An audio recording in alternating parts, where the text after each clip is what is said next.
స్వబుద్ధిని ఆధారం చేసుకొనక నీ పూర్ణ హృదయంతో యెహోవా యందు నమ్మకముంచుము. సామెతలు 3వ అధ్యాయము 5వ వచనం.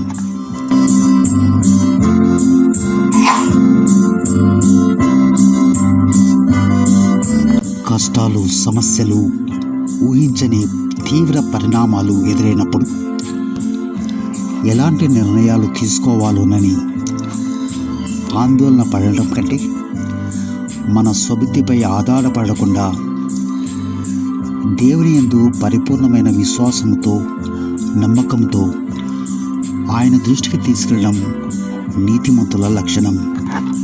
యూదా రాజ్యాన్ని పరిపాలించిన హిజ్కియా యెహోవాను హత్తుకుని దేవుడు మోషేకు ఆజ్ఞాపించిన ఆజ్ఞలన్నిటినీ గైకొనుచు ఇశ్రాయేలు దేవుడైన యెహోవాపై అపారమైన విశ్వాసం కలిగి ఉండేవాడు.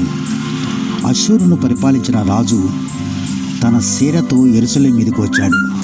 హిజ్కియా అష్షూరు సైన్యమును చూసి ఆందోళన పడక తన సమస్యను యెహోవా మందిరానికి వెళ్ళి, యెహోవా మా దేవా, లోకమందున్న సమస్త జనులందరికీ నీవే నిజమైన దేవుడు అని, రక్షకుడు అని తెలుసుకున్నట్లు అతని చేతి నుండి మమ్మను రక్షించమని ప్రార్థించాడు.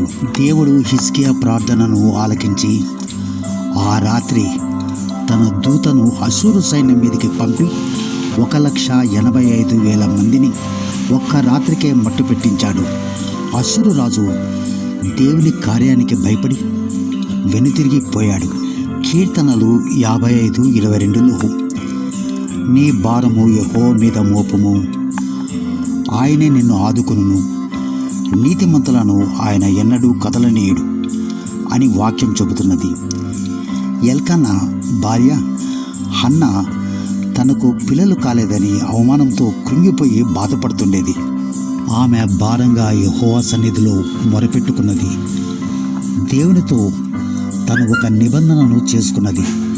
ఫలితంగా సమూయేలును దేవుడు అనుగ్రహించాడు. మనం ముఖ్యమైన నిర్ణయాలు తీసుకునేటప్పుడు మన నిర్ణయం దేవునికి తెలియజేసి ఆశీర్వదించమని కోరాలి. మన నమ్మకాన్ని, విశ్వాసాన్ని ఆయన బలపరచును కాక. ఆమెన్.